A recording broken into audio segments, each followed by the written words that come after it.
사무엘하 15장 1절부터 6절까지 했습니다. 사무엘하 15장 1절부터 6절까지 돌아가면서 읽겠습니다. 그 후에 압살롬이 자기를 위하여 병거와 말들을 준비하고 호위병 50명을 그 앞에 세우니라.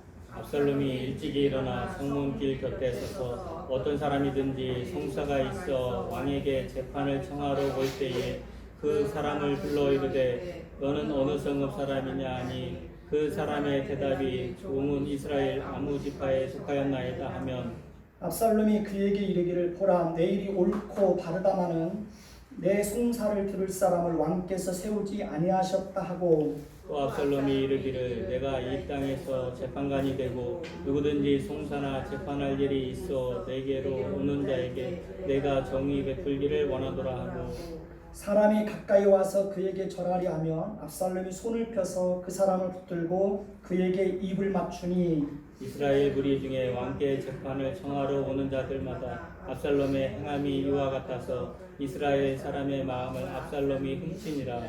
아멘. 찬미예수 162장 찬양하시겠습니다.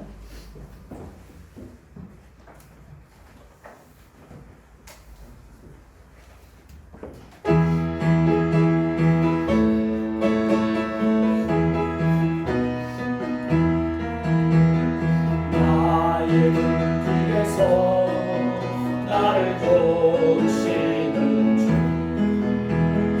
내 인생 길에서 지치고 고나요 내일처럼 주저앉고 싶을 때 나를 밀어주시네. 일어나 걸어라 내가 새 힘을 주리니 일어나 너 걸어라 내 너를 도우리. 나의 등 위에서 나를 도우시는 주 평안히 길을 갈 때 보이지 않아도 지치고 공하여 넘어질 때면 다가와 손 내미시네. 일어나 걸어라 내가 새 힘을 주리니 일어나 너 걸어라 내 너를 도우리. 나의 등 뒤에서 나를 도우시는 주 때로 뒤돌아보며 여전히 계신 주 잔잔한 미소로 바라보시며 나를 촉촉하시네.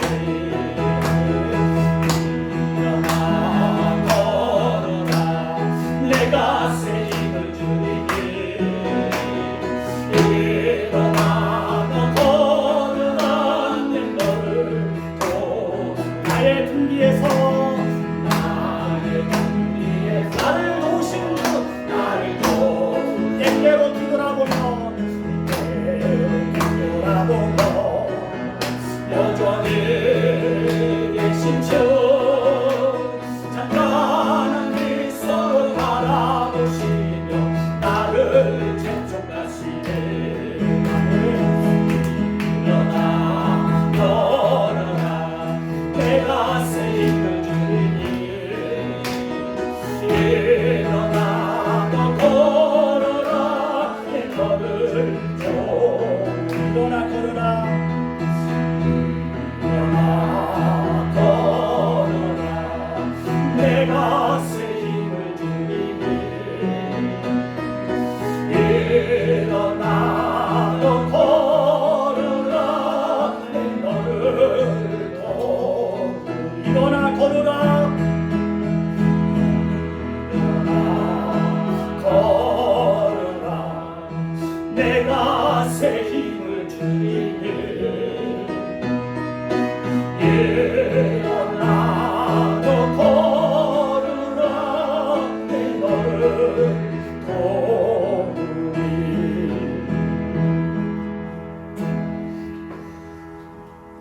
오신다고요? 누가 돕겠다고 말씀하십니까? 하나님 우리를 돕겠다고 약속하고 있습니다. 오늘 말씀에는 압살롬이 반역을 일으킨 사건이 기록되어 있습니다. 압살롬의 반역은 압살롬의 악함에 의해서 시작된 것이지만 그 이면에는 다윗의 범죄에 대한 하나님의 징계의 성격이 더 강하다는 것을 기억해야 합니다. 압살롬은 다윗과 헤어지고 난 이후에 주도 면밀하게 반란을 준비하는 것을 봅니다. 압살롬은 자신의 동생 다말을 범한 암논을 죽일 때에도 2년 동안이나 때를 기다리며 주도 면밀하게 계획을 세우고 그 계획을 실행에 옮기는 것을 봅니다. 압살롬은 다윗을 향하여 반란을 일으킬 때에도 4년 동안이나 아주 치밀하게 준비하는 것을 봅니다. 압살롬이 반역을 꾀하게 된 내면의 동기는 크게 세 가지로 생각해 볼 수 있습니다. 첫째는 왕이 되고자 하는 욕심이 있었기 때문에 그렇습니다. 사무엘하 14장 25절을 한번 보시기 바랍니다. 같이 읽겠습니다. 온 이스라엘 가운데서 압살롬 같이 아름다움으로 크게 칭찬받는 자가 없었으니 그는 발바닥부터 정수리까지 흠이 없음이라 라고 말씀하고 있습니다. 압살롬은 이렇게 외적으로 흠잡을 데가 없을 만큼 뛰어난 인물이었다는 것입니다. 그러니까 온 이스라엘 가운데서도 압살롬 같이 아름다움으로 크게 칭찬받는 자가 없었다고 말하는 것을 보면 압살롬은 이미 백성들로부터 다윗의 뒤를 이어서 왕이 될 사람이라고 그렇게 여겨지고 있었던 것으로 보여집니다. 다윗의 장자인 암논은 죽었습니다. 둘째인 길르압은 별로 주목받지 못한 사람으로 보여집니다. 그러니까 압살롬 입장에서는 다음은 누구 차례입니까? 자기 자신 차례입니다. 그런데 압살롬은 누구를 죽인 사람입니까? 암논을 죽인 사람입니다. 아버지와의 관계도 원만하지가 않습니다. 그러다 보니까 자연스럽게 자기가 왕이 될 수 없다고 판단을 해서 압살롬은 반역을 꾀하게 되었던 것입니다. 두 번째는 아버지 다윗에 대한 분노의 마음이 있었기 때문에 그렇습니다. 세 번째는 암논이 자기 누이 동생 다말을 범한 죄에 대해서 다윗이 제대로 하나님의 공의를 드러내지 못했기 때문에 그렇습니다. 그러니까 압살롬은 이런 내면의 동기들로 인하여서 아버지에 대해서 반역을 꾀하고 있는 것입니다. 오늘 말씀 1절을 보시면 압살롬이 다윗과 헤어지고 난 이후에 자기를 위하여 병거와 말들을 준비하고 호위병 50명을 그 앞에 세우는 것을 봅니다. 그러니까 압살롬이 그렇게 한 것은 자신의 강함을 드러내고 다윗을 향하여 반기를 들었을 때 군사의 힘이 필요하다고 판단했기 때문에 그렇습니다. 그러니까 반역을 위한 압살롬의 준비는 여기서 그치지 않습니다. 압살롬은 이제 백성들의 마음을 훔치는 그런 일들을 시작을 하게 됩니다. 압살롬은 정말 머리가 뛰어난 사람입니다. 그러니까 외형적으로만 아니라 머리도 아주 뛰어나고 비상한 사람입니다. 오늘 말씀 2절에서 6절을 보면 압살롬은 아침 일찍부터 일어나서 성문길 곁에 서서 어떤 사람이든지 재판할 일이 있어서 왕에게 재판을 청하러 올 때 압살롬이 먼저 그들을 만나서 그가 어느 지파 사람인지 묻고 그의 형편을 듣고 그의 편을 들어줍니다. 압살롬은 재판을 청하러 오는 사람들에게 다윗 왕이 재판할 사람을 세우지 않았다는 것을 말하면서 그들로 하여금 다윗 왕을 불신하도록 합니다. 압살롬은 그들에게 자신이 재판관이 되어서 누구든지 송사나 재판할 일이 있어서 내가 오는 자에게 내가 정의를 베풀겠다고 말하는 것을 봅니다. 사람이 가까이 와서 그에게 전하려고 하면 압살롬이 손을 펴서 그 사람을 붙들고 그에게 어떻게 합니까? 입을 맞추는 겁니다. 아마 포옹을 해줬던 것 같아요. 그러니까 압살롬은 이렇게 백성들에게 자신이 얼마나 부지런하고 따뜻하고 자상하고 인정이 많고 겸손하고 정의로운 사람인지를 드러내는 거예요. 압살롬이 그렇게 했던 내면의 동기는 백성들의 마음을 훔쳐서 다윗에게로 향하였던 그 마음을 누구에게로 돌려놓기 위해서 그렇게 하는 겁니까? 자기 자신에게 돌려놓기 위해서 그렇게 하는 것입니다. 오늘 말씀 7절에서 12절을 보면 압살롬이 반역을 일으키는 과정이 기록되어 있습니다. 압살롬은 반역을 위한 모든 준비를 마치고 4년 만에 다시 다윗에게 찾아가서 자신이 헤브론에 가서 제사를 드리려고 하오니 허락하여 달라고 요청하는 것을 봅니다. 지난주에는 제가 다윗과 압살롬과의 만남이 마지막이라고 말했는데 제가 지난주에는 실수한 것입니다. 4년 만에 아버지를 다시 만난 겁니다. 다윗은 압살롬의 요청을 듣고 평안히 가도록 허락하는 것을 봅니다. 그러니까 압살롬이 반역을 일으킬 장소로 헤브론을 택한 것은 그곳이 자신이 태어나서 자란 자기 고향입니다. 또 그곳은 다윗이 이스라엘의 통일 왕국의 왕으로 기름 부음을 받은 곳이기도 합니다. 그래서 압살롬이 헤브론을 반역을 꾀하는 장소로 삼았던 것은 고향 사람들의 지지를 등에 업고 왕의 후계자로서의 뭘 확보하기 위해서입니까? 정통성을 확보하기 위해서 헤브론을 반역을 꾀하는 장소로 삼았던 것입니다. 압살롬은 헤브론으로 가기 전에 이미 이스라엘 모든 지파의 정탐꾼을 보내서 그들에게 나팔 소리가 들리면 압살롬이 헤브론에서 왕이 되었다고 사람들에게 그렇게 알리도록 합니다. 압살롬은 이미 압살롬은 이미 반역을 성공하기 위해서는 백성들의 마음을 얻는 것이 얼마나 중요하고 여론의 힘이 얼마나 중요한지를 다 알고 있는 거예요. 그러니까 머리가 기가 막힌 사람이죠. 그리고 압살롬은 예루살렘 안에서도 영향력 있는 유력한 사람들을 그 제사에 초청해서 그들과 함께 헤브론으로 내려가는 것을 봅니다. 그러니까 그 사람들은 아무런 영문도 모르고 압살롬을 따라가는 거예요. 그러니까 압살롬이 그들과 함께 헤브론으로 내려갔던 것은 그들의 지지와 그들의 힘이 절대적으로 필요했기 때문에 그렇습니다. 그러니까 그들은 영문도 모르고 따라갔다가 졸지에 반란군의 앞잡이들로 변신하게 되는 것을 봅니다.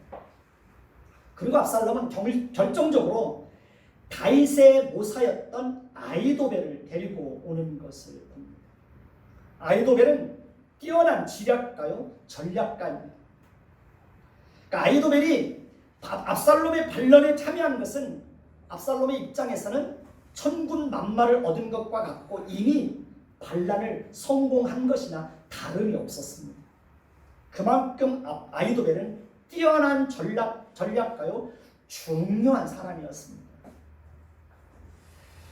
다윗의 30인 용사들 중에는 엘리암이라는 사람이 있는데 그는 바로 밧세바의 아버지입니다. 그리고 엘리암의 아버지는 다윗의 모사 중에 한 명인 아히도벨입니다.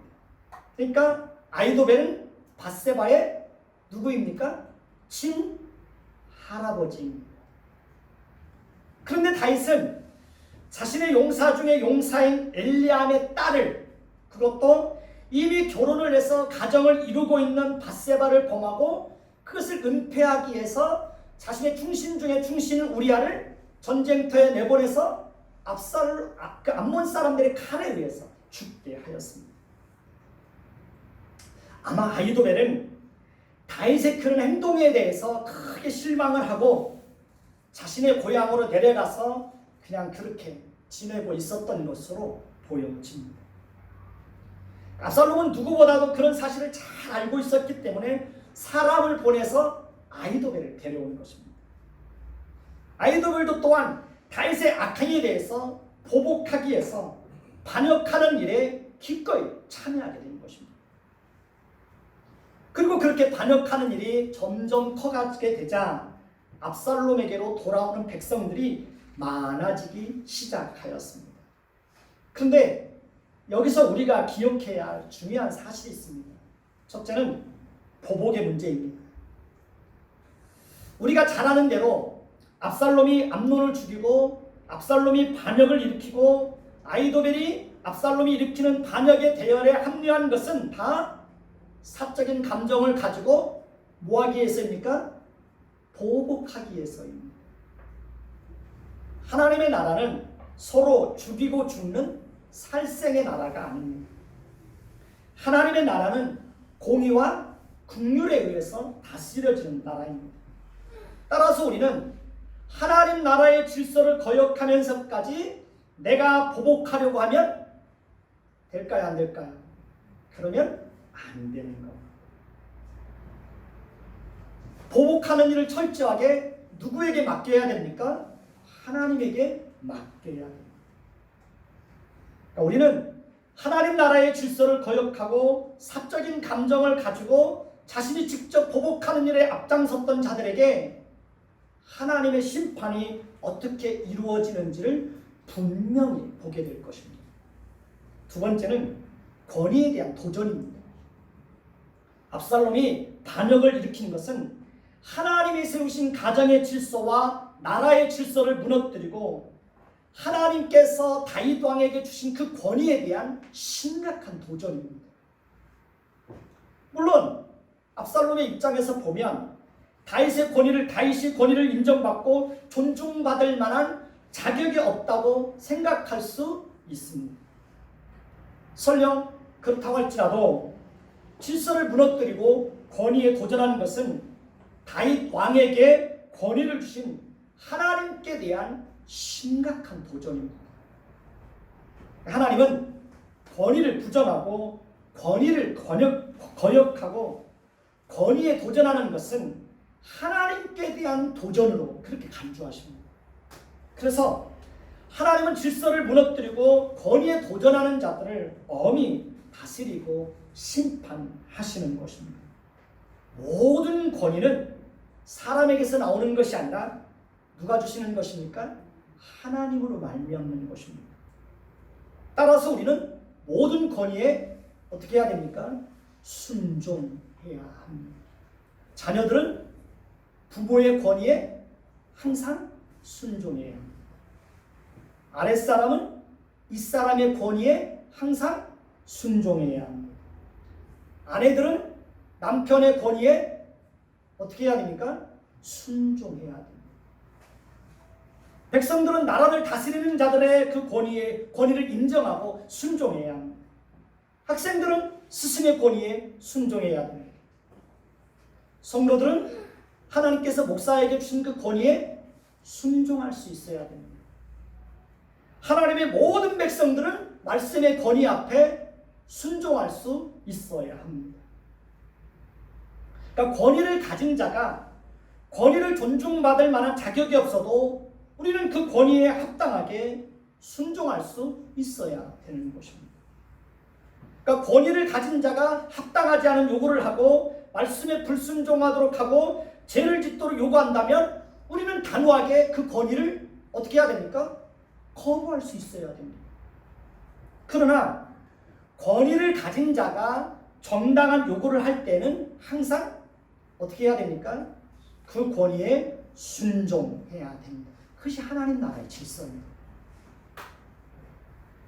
권위에 순종하는 사람이 성숙한 인격을 가진 사람입니다. 하나님께서 권위를 주신 것은 권위 아래에 있는 사람들을 잘 다스리고 사랑으로 보살피고 또 그들을 올바른 길로 인도하도록 하기 위해서 하나님께서 권위를 주시는 겁니다. 그래서 권위는 함부로 사용하면 될까요? 안 될까요? 함부로 사용하면 안 됩니다. 권위를 남용해서도 안 됩니다. 권위만 내세우는 권위주의자가 되어서도 안 되는 것입니다. 권위는 약자를 위협하고 약자에 군림하고 힘없는 자들을 억압하고 그들을 향하여서 폭력을 행사하라고 주신 것이 아닙니다. 압살롬이 범한 죄의 심각성은 그가 하나님이 세우신 질서를 거역하고 하나님이 세우신 권위를 부정하고 그 권위를 짓밟고 그 권위를 무너뜨리려고 한 것입니다. 나중에 살펴보면 알겠지만 하나님은 압살롬이 범한 그 죄에 대해서 무섭게 심판하는 것을 볼 수 있습니다. 우리나라는 이미 권위가 존중받지 못하고 권위가 무너진 지 오래되었습니다. 권위가 무너지면 어떻게 되는지 아십니까? 가정 안에서 권위가 무너지면 가정의 질서가 무너집니다. 권위가 무너지면 질서가 다 무너지는 거예요. 그래서 우리는 하나님께서 주신 그 권위를 마땅히 존중하고 인정하고 그 권위 아래 순종할 수 있어야 됩니다. 그래야 나라의 질서가 잡히고 가정의 질서가 잡히고 교회와 사회의 질서가 잡히는 거예요. 그런데 우리 시대는 끝없이 권위에 도전합니다. 권위를 부정합니다.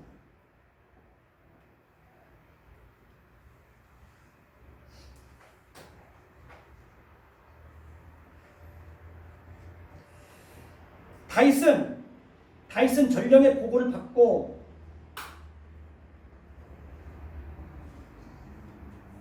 압살롬이 헤브론에서 반란을 일으키고 아히도벨이 반란의 대열에 합류하고 반역하는 일이 커가매 압살롬에게로 돌아오는 백성이 많아지게 되는 것을 봅니다.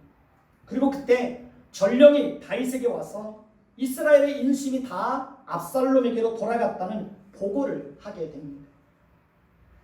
다윗은 전령의 보고를 받고 자신들의 상황이 철체절명의 위기에 처하게 되는 것을 알고 급하게 신하들과 함께 예루살렘에서 빠져나와서 피난길에 오르는 것을 봅니다. 오늘 말씀 16절을 보면 다윗은 그때 후궁 10명을 남겨두어 왕궁을 지키게 하는 것을 봅니다. 다윗은 그들을 왕궁에 두어도 압살롬의 손에 의해서 어떤 해를 입지 않을 것이라고 하는 그런 판단을 내렸던 것 같습니다. 그러나 다윗은 자신이 후궁들을 궁에 놓고 간 것이 자신에게 어떤 수치와 부끄러움과 욕을 끼칠 것인지에 대해서 전혀 생각하지 못하고 있습니다. 그 내용은 이제 다음 장에서 찾아보게 될 것입니다. 다윗 왕이 예루살렘에서 도망 나올 때 예루살렘 안에 머물러 있던 모든 백성들도 다 다윗을 따라 나옵니다. 그런데 오늘 말씀 18절을 보면 그 대열에는 모든 그렛 사람과 모든 블렛 사람과 및 왕을 따르는 가드에서 온 모든 가드 사람 600명이 왕 앞으로 행진하는 것을 봅니다. 그러니까 그렛과 블렛은 블렛의 땅인 시글락 인근에 있는 지역입니다. 그러니까 그렛과 블렛은 블레셋의 영토는 아니었지만 블레셋과 밀접한 관계를 가지고 있었기 때문에 그들은 블레셋 사람들로 여겨질 정도였습니다. 다윗이 통일 왕국의 왕이 되고 블레셋과 두 차례에 걸쳐서 전쟁을 할 때 그들도 블레셋의 우방으로 전쟁에 참여했다가 블레셋의 패배와 함께 이스라엘의 포로로 잡혔다가 전향을 해서 다윗의 군대에 합류한 자들입니다. 사무엘하 8장 18절을 보면 그들은 다윗의 시대장인 분하야의 관할 아래 있었던 것으로 기록되어 있습니다. 그리고 다윗의 피난 행렬에는 왕을 따라 가드에서 온 모든 가드 사람 600명이 왕 앞으로 행진하고 있었습니다. 이들은 다윗이 사울을 피해서 두 번째로 블레셋의 가드왕 아기스에게 가서 블레셋 땅 시글락을 받고 그곳에서 1년 4개월을 지내는 동안 다윗의 사람이 되어서 다윗과 함께 헤브론으로 와서 다윗이 유다 지파의 왕이 되었을 때 함께 했던 자들입니다. 그들은 어떻게 보면 다윗을 따른다는 이유로 그들의 나라와 민족과 가족들로부터 쫓겨난 나그네들입니다. 그리고 그들 중에는 이때라는 장수도 있었습니다.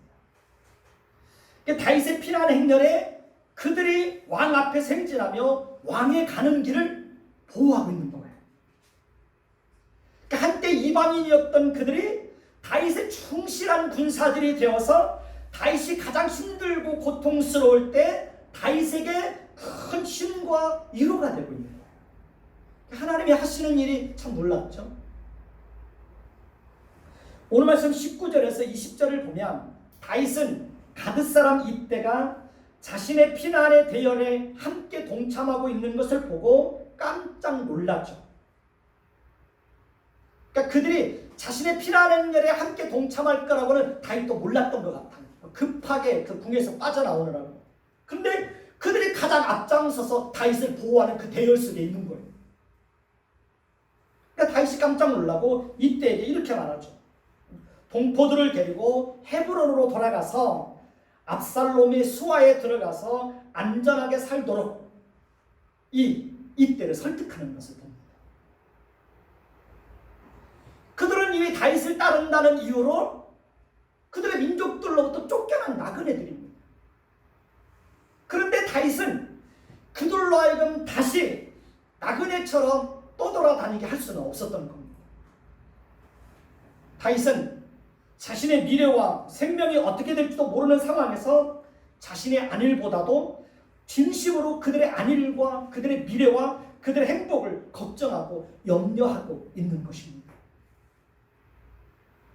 다윗은 자신의 잘못으로 인해서 그들이 다시 고통당하는 것을 결코 원하지 않았던 거죠. 오늘 말씀 21절을 보면 다윗의 만류에도 불구하고 이때는 자신의 목숨을 걸고 다윗 왕과 끝까지 함께 하겠다고 맹세하는 것을 봅니다. 여러분들은 가드 사람 이때가 왜 정처 없이 떠나는 다윗의 피난의 대열에 자신의 목숨을 걸고 함께 하겠다고 맹세하며 따르고 있다고 생각을 하십니까? 이때에게는 그와 함께하는 아들도 자녀들도 있습니다. 어린 아이들도 그 피난 행렬에 함께하고 있는 겁니다. 우리는 이때의 대답 속에서 그 이유를 발견할 수 있습니다. 오늘 말씀 21절을 보시면 이때가 왕께 대답하여 이르되 여호와의 살아계심과 내 주 왕의 살아계심으로 맹세하옵나니 라고 말하고 있습니다. 그렇습니다. 이때는 분명히 하나님께서 살아계신 분이라는 사실을 분명하게 알고 있는 거예요. 다윗을 통해서 역사하시는 하나님이 어떻게 살아서 역사하시는지 이때는 그 눈으로 똑똑히 본 거예요. 그러니까 하나님을 살아계신 하나님으로 고백하고 있는 거예요. 그렇기 때문에 그는 다윗의 피난 행렬에 목숨 걸고 따르겠다고 말하고 있는 거예요. 우리가 믿는 하나님은 어떤 하나님입니까? 살아계신 하나님. 존재하시고 언제나 변함없으시고 언제나 살아계신 그 하나님이 우리가 믿는 하나님입니다. 우리가 하나님을 두려워하고 그 하나님을 성실하게 섬기하는 이유가 우리가 섬기는 하나님은 살아계신 하나님이시기 때문에 그러는 거예요. 하나님은 항상 살아계시고 우리와 함께 하시고 우리의 모든 것을 감찰하시는 분이십니다. 가드 사람이 이때는 비록 블레셋에서 쫓겨나서 예루살렘으로 정치적 망명을 온 자이지만 그는 다윗을 자신의 왕으로 삼고 왕과 신하와의 관계를 맺은 겁니다. 그렇기 때문에 그는 하나님이 살아계시고 자신의 왕이 살아계시는 동안 자신이 섬기는 왕과 함께 생명을 목숨을 걸고 함께 하겠다고 따라가고 있는 것입니다. 가드 사람이 이때는 다윗이 가장 고통스럽고 힘들 때 다윗의 곁에서 다윗을 지키는 거예요. 그러니까 다윗에게 큰 힘과 위로가 되어주고 있는 거예요. 비록 다윗이 하나님께 범죄하여 그 징계로 말미암아 아들이 반역을 일으켜서 피난길에 오르게 되었지만, 하나님은 그렇게 다윗에게 진노를 내리시는 중에서도 가드 사람 입대와 다윗을 따르는 모든 신하들과 백성들을 통해서 다윗에게 하나님의 긍휼과 하나님의 위로를 풍성하게 베풀어주고 있는 것입니다. 그러니까 가드 사람 입대와 그와 함께한 자들은 다윗이 절망과 고통 속에 있을 때 더 빛을 발하는 사람입니다. 우리도 그렇게 살아야 합니다. 고난과 고통과 절망 가운데 있는 사람들에게 하나님의 위로와 긍휼과 자비를 풍성하게 베풀 수 있는 그런 사람들이 되어야 합니다.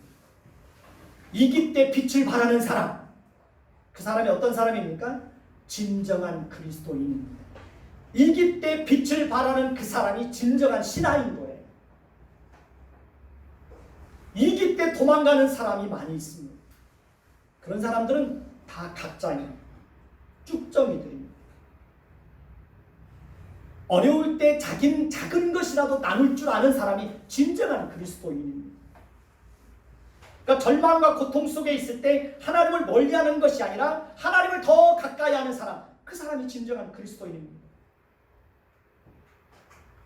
하나님이 우리의 기도에 오랫동안 응답해 주지 않아도 실망하거나 포기하지 않고 체념하지 않고 언제나 인내하면서 일관성 있게 하나님을 의지하고 하나님 앞에 기도하며 사는 사람, 그 사람이 어떤 사람입니까? 진정한 그리스도인입니다. 물이 끓는 것처럼 금방 뜨거워지고 금방 식는 사람이 있습니다. 우스갯소리로 그런 사람을 냄비신앙이라고 그럽니다. 뜨거워졌다가 금방 식는 거예요. 그런 사람들은 회사에 일관성이 없어요. 이랬다 저랬다. 자기가 가야 할 길을 한번 정했으면 어떤 어려움과 시련과 고통이 있어도 묵묵히 그 길을 가는 사람, 그 사람이 진짜입니다. 그런 사람이 일관성 있는 사람이고 그런 사람들이 신실한 사람들입니다. 하나님은 그런 사람들을 통해서 하나님의 일을 이루어 가시는 것입니다. 오늘 말씀 23절을 보시면 온 땅 사람이 큰 소리로 울며 모든 백성이 앞서 건너가며 왕도 기드론 시내를 건너간 모든 백성이 광야길로 향하니라고 말씀하고 있습니다. 이 슬프고 고통스러운 피난의 행렬에 온 백성이 큰 소리로 울면서 기드론 시내를 건너가고 있습니다. 물론 다윗도 울며 그 시내를 건너가고 있습니다. 그 피난의 행렬에는 당시의 제사장이었던 사독과 아비아달 그리고 그와 함께한 모든 레위 사람도 언약궤를 메고 뒤따라가고 있습니다. 그리고 그들은 한 곳에 멈추고 언약궤를 그곳에 내려놓고 피난의 행렬에 동침하지 못했던 나머지 백성들이 예루살렘에서 빠져나오기를 위해서 기다리고 있습니다. 제사장 사독과 아비아달이 예루살렘에서 언약궤를 메고 다윗과 함께 했던 것은 아주 중요한 의미가 있습니다. 그러니까 이스라엘 백성들에게 있어서 언약궤는 하나님이 항상 그들과 함께 한다는 상징적인 의미가 있습니다. 그래서 사독과 아비아달은 하나님께서 다윗과 함께 하시기를 소원하는 마음으로 예루살렘에서 언약궤를 메고 그 다윗의 피난 행렬에 함께 동참하고 있는 겁니다. 그러나 다윗은 제사장 사독에게 하나님의 언약궤를 다시 예루살렘으로 메고 가라고 말합니다. 오늘 말씀 25절에서 26절을 보면 다윗은 언약궤를 자신의 정치적 목적을 위해서 이용하려고 하기보다는 가장 힘들고 절망스럽고 고통스러울 때 자신의 모든 운명과 나라와 모든 백성들의 운명과 미래와 안전을 하나님의 긍휼과 은혜의 손길에 맡기기로 작정하는 것을 봅니다. 다윗은 하나님께서 자신에게 은혜와 긍휼을 베풀어 주시면 다시 언약궤가 있는 곳으로 돌아가게 될 것이지만 만약에 하나님이 자신을 기뻐하지 않아서 그 일을 허락하지 않는다면 자신은 그 또한 기꺼이 받아들이겠다고 고백하고 있는 것을 봅니다. 우리도 마찬가지입니다.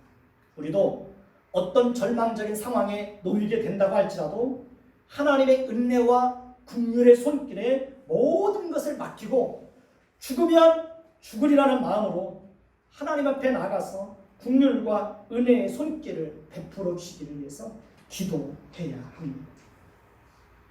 다윗은 지금 압살롬의 반역을 하나님께서 자신의 죄에 대해서 징계하는 것으로 다 받아들이고 있습니다.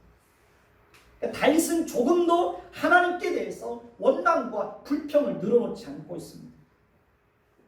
다윗은 정말 석고대죄의 심정으로 모든 것을 하나님께 맡기고 그 하나님의 은혜와 긍휼만을 바라보고 있는 것입니다. 저도 요즘 하나님의 은혜와 긍휼의 손길에 모든 것을 맡기고 정말 기도하는 일에 힘쓰고 있습니다. 다윗은 사독과 아비아달 두 제사장에게 언약궤를 가지고 예루살렘으로 다시 돌아가도록 하고 사독의 아들 아히마아스와 아비아달의 아들 요나단도 함께 데리고 평안히 성읍으로 돌아가게 합니다. 그러니까 다윗이 사독과 아비아달 두 제사장에게 두 아들들을 데리고 예루살렘으로 돌아가도록 한 것은 예루살렘에서 일어나고 있는 정보를 그들을 통해서 전달받기 위해서였습니다. 그래서 사독과 아비아달은 다윗의 요청을 받아들여서 목숨을 걸고 하나님의 언약궤를 메고 예루살렘으로 도로 메어다가 놓고 그곳에 있습니다. 머물러 있습니다. 다윗은 예루살렘에서 소식이 올 때까지 광야 나루터에서 기다리고 있습니다. 만약에 그들의 정체가 드러나면 어떻게 될까요? 그들은 물론 다윗과 다윗의 피난의 행렬에 함께 따라갔던 모든 백성들도 다 압살롬에 의해서 다 몰살을 당하는 거예요.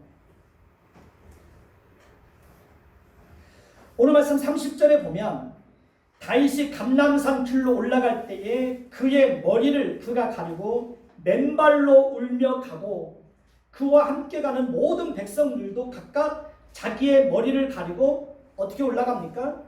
울며 올라가니라고 말씀하고 있습니다. 아마 다윗의 인생 중에서 이때가 가장 힘들었을 것이라고 그렇게 생각을 합니다. 그러니까 다윗은 고개를 들 수가 없어서 머리를 가리고 맨발로 울며 가고 있습니다. 다윗은 너무 급하게 왕에서 빠져나오다 보니까 신발도 신지 못하고 도망 나오는 거예요. 그러니까 그때 그 상황이 얼마나 긴박했는지를 보여주는 것입니다. 사울에 의해서 10년 넘게 쫓겨다니며 광야에서 정처 없이 이곳 저곳을 도망다니던 때보다 자신의 범죄로 인해서 겪게 되는 참혹한 현실이 더 힘들고 고통스럽고 괴롭고 슬펐을 것입니다. 하나님의 진노와 죄의 결과는 이렇게 무서운 것입니다. 죄의 결과는 부끄러움과 수치심과 두려움과 슬픔과 많은 비극을 가져다 줍니다. 죄의 결과는 가정과 삶을 철저하게 파괴하고 비참함을 가져다 줍니다. 성경이 다윗의 범죄와 그에 대한 하나님의 심판과 죄의 결과를 이렇게 상세하게 기록해 놓고 있는 이유가 우리로 하여금 죄의 유혹에 빠지지 않도록 경각심을 갖게 하기 위해서 그렇습니다. 다윗은 감람산 길로 울면서 올라가다가 압살롬의 반란군에 아히도벨이 함께하고 있다는 얘기를 듣게 되었습니다.